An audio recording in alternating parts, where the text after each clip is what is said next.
भौतिक विज्ञान शिक्षण में आज हम विज्ञान शिक्षण अधिगम प्रक्रिया में आईसीटी की भूमिका के बारे में जानेंगे कि विज्ञान सब्जेक्ट में यानी विज्ञान शिक्षण अधिगम में आईसीटी की क्या भूमिका है। Role of ICT in teaching learning process of science. वैसे आईसीटी का उपयोग समस्त विषयों में बहुत ज़रूरी है और आज के कोविड समय में यानी कोविड-19 के टाइम में आईसीटी का सबसे अधिक उपयोग किया गया है। आईसीटी में बहुत सारी चीज़ें आती हैं, पावर पॉइंट है, वेबिनार है, सॉफ्टवेयर है, इन सभी चीज़ों का उपयोग किया जाता है। वैसे सबसे ज़्यादा वेबिनार का उपयोग किया गया है, जो कि इसका ऑनलाइन भाषण या ऑनलाइन मीटिंग में भी इसका उपयोग सबसे ज़्यादा किया गया है। तो सबसे पहले हम आईसीटी के बारे में जान लें कि आईसीटी है क्या। उसके बाद हम विज्ञान शिक्षण अधिगम प्रक्रिया में आईसीटी की भूमिका जानेंगे। आईसीटी यानी किसी भी ज्ञान एवं समझ को प्राप्त करने का आधार सूचना होती है तथा सूचनाओं को प्राप्त करने, संग्रहित करने तथा उनका आवश्यकतानुसार प्रयोग करने को सूचना तकनीकी कहते हैं, इंफॉर्मेशन टेक्नोलॉजी कहते हैं। Information is the basis of acquiring any knowledge and understanding, and information technology is called to collect and use information as required। लेकिन इन सूचनाओं की प्राप्ति एवं उपयोग के लिए संप्रेषण अति आवश्यक है, यानी कम्युनिकेशन बहुत जरूरी है। कम्युनिकेशन में विचारों एवं सूचनाओं को दूसरों तक पहुंचाया जा सकता है। इसलिए सूचना एवं संप्रेषण तकनीकी वह तकनीकी है जिसके द्वारा सूचनाओं को शुद्ध एवं प्रभावी रूप से प्राप्त करने, संग्रह करने, प्रयोग करने तथा स्थानांतरित करने में सहायता होती है। Information and communication technology is the technology through which information is collected and used to help in collecting, using and transferring information। इसका उद्देश्य प्राप्त प्रयोगकर्ता के ज्ञान, संप्रेषण कौशल, निर्णय क्षमता तथा समस्या समाधान की क्षमता को बढ़ाता है। Its purpose is to increase the user's knowledge, communication skill, decision making and problem solving ability। Thus both information and communication are very important in the process of acquiring knowledge। यानी इस प्रकार ज्ञान को प्राप्त करने की क्रिया में सूचना एवं संप्रेषण दोनों ही बहुत जरूरी है। सूचना संप्रेषण तकनीकी में मतलब एक समस्या है, आज भारतीय शिक्षा का प्रौद्योगिक आधारित हो जाना वर्तमान समय की आवश्यकता बन गया है। भारत ही नहीं वरन विश्व में भी इसका बहुत आवश्यकता बन गई है। लेकिन सीमित संसाधनों के रहते यानी जो सोर्सेस हैं वो बहुत कम हैं, इनके रहते इसे कितना सफल बना पाएंगे, यह एक विचारणीय प्रश्न है।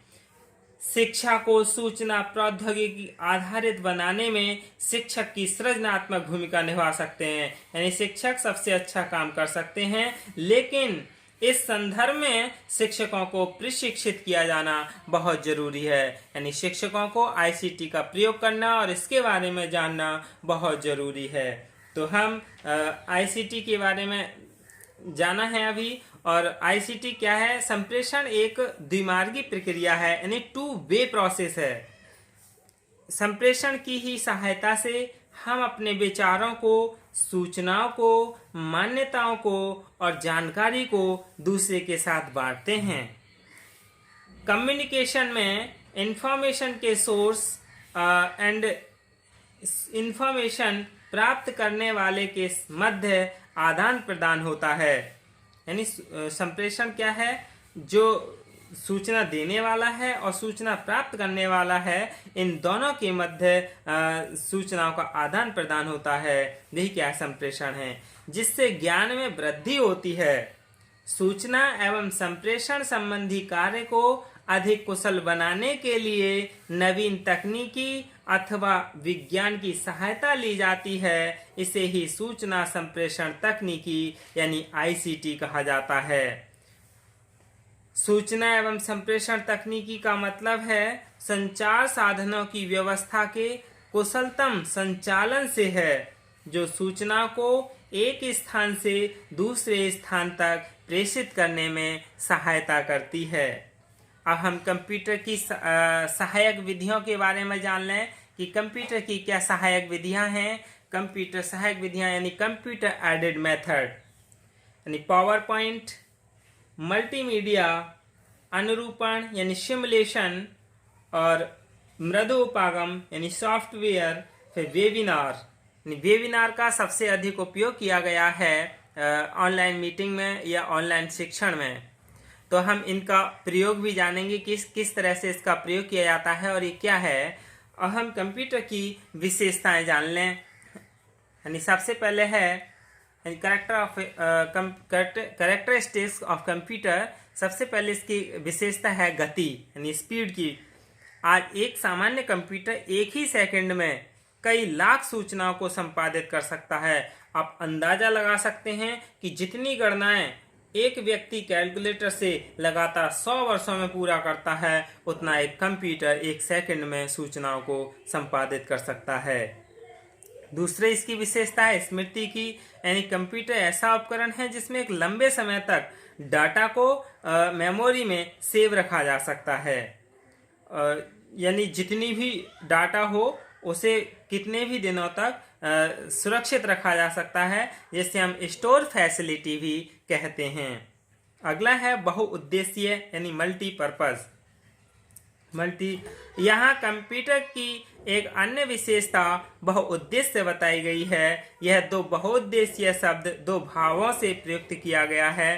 पहला है यह तंत्र विभिन्न प्रकार के कार्यों में प्रयुक्त किया जाता है। दूसरा, इसमें विभिन्न कार्यों को करते समय दूसरे कार्य भी कर सकता है। जैसे अकाउंटिंग का काम करते समय गाने भी सुने जा सकते हैं, या यह भी कहा जा सकता है कि इसमें से अधिक कार्यक्रमों को चलाया जा सकता है। जैसे एक साथ कई की वेबसाइटों को खोला जा सकता है।